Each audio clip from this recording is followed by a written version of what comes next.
paper is as wet as the floor. Oh, yeah. Yeah, when you put your mats away today, make sure you drape them Yeah, out. drape them out. So I they don't can- think that'll help. Right.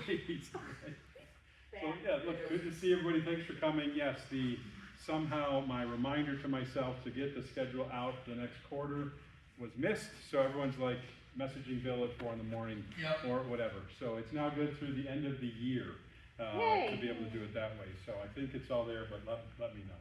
So little things that fall through the cracks.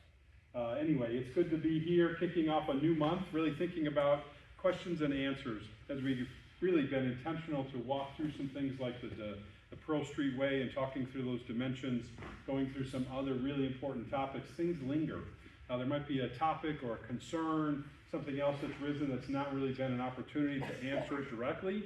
So through the years, July has been that catch-up month. The opportunity to ask questions via Bill or me or the Dropbox, the cards, whatever else it can be, questions accumulate. So this month, there'll be 3 weeks with me. I'll be on vacation in a couple of weeks, so Bill will take over on Wednesday with something to do related to all of this, and we'll have a good focus as it goes through. So it means our homework, the encouragement this week is to do 2 things with question and answer. 1, ask a question of somebody that'll help you in your wellness. You're all carrying some curiosity about something. Maybe something's been nagging. You're just not quite sure. We like words transparency, connectedness, intimacy, community. Those are all good things that when you ask a question of someone, you get some answers and feel better. The other side is answer a question for somebody. In your conversations, something's going on, it's a random time, you hear someone ask something, be bold and try and answer, or give them the next step in their process so they can get further along in their own wellness as well. So be intentional with that. Recapping on Monday's email, 4 questions right off the bat that come from the counseling office or from some of those things that were raised over the past 6 months. First one was this aspect of what's lingering in the counseling office, what are some trends that are coming, and the easy one for me to go to is AI. Now, all things technology and internet, there's good and bad. So this is not saying this is worse than others. What I pay attention to are the relational aspects of AI. And they're just on one end of the spectrum, there's a bunch of court cases going against a variety of AI systems from parents whose kids committed suicide because AI encouraged them to do so and didn't have the filters. Second, there's a lot of people developing relationships with AI in terms of a conversation because they're disconnected, they don't have anybody in their circle, so they start talking with them. And that's just, humans are a better version of conversation and connectedness. So those are things I pay attention to. There are tragedies of any technology or overuse or using it the wrong way, but that's just something that answers the question. And we'll see where it plays out. Fortunately, there is accountability on some things. Hopefully they're trying to make AI better and more usable, whatever else, but that's the answer to that question. The second one is related to the physical dimension of wellness. We talked about some of those really good chemicals that exist, dopamine, serotonin, endorphins, all of that. We didn't cover 2 others that show up often, adrenaline and cortisol. In the counseling office, those are related to crisis, stress, tragedy, trauma. The body floods with both of those. Often there's a physical response where people have to decompress from that, to find a way to get it out of their body. So there's some ways to learn about those 2 chemicals or just continue to inspire you to do some more understanding of when bad chemicals like that, or just natural chemicals, but they can accumulate out of difficult situations. Third one was a question people ask, like, why aren't more people helping me make this change? And they're looking at their family system or some other smaller systems. And the reality is, if you're the first person to make a change in the system that's unhealthy, there's pushback. 2 easy examples are, one is about anger. Like if you've grown up in a family with lots of anger and you start to do something different, there's not a lot of cooperation with that. Like people are still angry, they might get angrier because you're not responding in the same angry ways. That's an easy one. The other easy one is when people try and stop drinking, right? It's 4th of July weekend, a whole lot of alcohol is going to be consumed. So if someone's trying to be sober and they show up, people are like, dude, why aren't you drinking? Are you better than us now? I mean, there's a lot of comments that come in when people try and make a change. So systems don't always cooperate and let you get healthy because they might feel left behind. So just some interesting parts of that And the last question is when people say, why should I go to counseling? I tried it once. And I remind everybody, like, look, every counselor is different. There's a new perspective, a new idea, a new paradigm. It might have been a few years. Maybe you're a different person now. So the cheesy example is if you went out to a restaurant once and eating out was terrible, would you give up going out to eat? No, you'd find a new restaurant and not go to the other one again. Treat it the same way that if one counselor didn't help me out, I'll go to another counselor. So don't let that be an excuse for you or anybody else that says counseling doesn't work. No, one counselor didn't work for you. Try another one. So all these great questions to talk about. If you have others, message, email, Dropbox, all those things, and what comes up to it. As I was thinking about answers, though, when you do that search online at Google, it says 1.3 seconds, you got your answers. It's right there, all those things. So we like fast answers. So along those lines, here are some fast things that are interesting from the natural world. So fast animals, cheetah. 1965, someone recorded a female adult cheetah running 64 miles an hour over 600 feet. So stay inside the truck next time you're on the African safari. Do not get out, all right? Second, the fastest speed possible. People hear the speed of light. What does that really mean? Here's the actual number.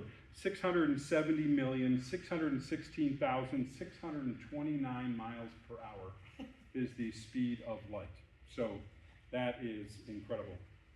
If you're a roller coaster fan, we used to have to go to Abu Dhabi, Ferrari World. That'll give you a clue right away. Formula Rossa is a roller coaster that can accelerate up to 149 miles an hour and up 52 meters in 4.9 seconds. Road trip. Road trip and flights. Yeah, there's your adrenaline, right. Usain Bolt, August 16th, 2009, registered a 9.58 in the 100 meter. He also holds the world record in the 150 meter and the 200 meters where he ran 19.19 seconds in a 200 meter race. As a house that enjoys watching track, those are some incredible numbers. And they've sat for a long time, despite how athletes seem to keep shaving off minutes. He was ahead of his time to do those things. And then finally, in 2012, Felix Baumgartner of Austria fell to Earth at a speed of 843.6 miles per hour during a death-defying Red Bull Stratos mission, which means he took a balloon up into the sort of Earth atmosphere space level and jumped out. Oh my gosh. And everyone asked, because we have carrying people at 5 and 6, he survived, right? He had parachutes and whatever else to help him land. It was filmed, so you could probably find it online and watch that. But yeah, he stepped out of a balloon at that rate and fell that fast. So if you're bored, need something to do, find Red Bull and go from there. So our questions are tied to these things. What do you do? Who do you turn to? What thing do you reach out to when you want to know an answer yourself? A person, place, or thing that helps you get answers. What is it for you? Google. I'm afraid so. Google, hey Siri, right? I mean, just those kind of things. But those are some things. Are there places or people you turn to? And you're right. They have conversations. It's almost like a real person. Like, oh, do you want me to help you? Da-da-da-da? Yeah. My gosh. It's not a person. Never forget that that's not a I- person. Not a person. Many Yes. people are having issues because they I know. are not doing that decision. It's not an But I can operator you're understand talking. that if you Absolutely. have Lots of nothing- family members have been quoted today. Dads, Yeah. sisters, grandmas. Those are good. We like people. Smart people. Right? It's always good to encounter someone you know is smarter than you. You just want to listen to them and understand what they have to say and teach. Right? So here's the other question is, what do you do in that spot between asking a question and waiting for an answer? Now we can all joke and say, I texted someone, it's been 25 seconds, why haven't they replied to me? So if that bothers you, that's really not a lot of patience in 25 seconds. But sometimes it's like I took my test and I need 3 days to get the test results. So what do you guys do between the question and the answer? How do you cope? What helps you get through the waiting? Stay busy. Stay busy, distraction? Yeah. Yeah? Keep your mind off of it? Ask some house. Keep trying to find answers, you mean? Yeah. Yeah, keep asking.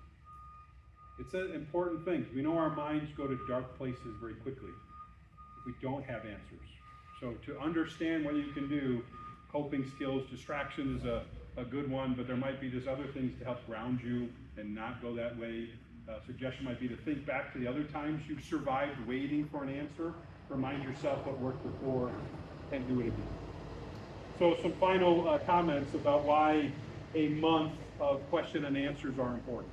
The first one is we're all going to encounter a situation in life where our passions, our purpose, those kind of things are challenged because something unexpected happens and we don't know what to do. So the more you know how to ask, the more you know who to ask or what to do, the better you're going to navigate life. So get good at asking questions. I think the ability to ask questions is reflective of introspection, right? Emotional awareness we'll talk a lot about. You have to pause, look at yourself, learn some information, have some honest dialogues with yourself. So question and answer is a part of that for good mental health stability. And finally, getting answers is important because what happens if something is churning in your mind? Do you sleep well? If you don't have an answer yet, people are waking up at 2, 3 in the morning, and then people know at 9 a.m. that you didn't sleep very well. So the body doesn't do good with unanswered questions. So you have to find ways to answer that. Mood changes, people don't eat, they forget to eat or drink the way they should because something is unanswered. So we'll answer a lot of questions this month. Feel free to send them, but there is a part of this why wellness is affected. So getting answers itself, or just knowing how to navigate the process of waiting between the question and the answer you do desire. So good luck today in this tropical environment in here, and enjoy the workout. Good to see everybody. And I'll be back next week, and I'll be gone the week after. So if you have questions, feel free to send them on. Thank you. Thank you. All right, Bill. Let's go. Lynn and Forrest. Heading to the Stacy goal. starting to rig. Yes. Oh. It is the Everybody else needs a bench.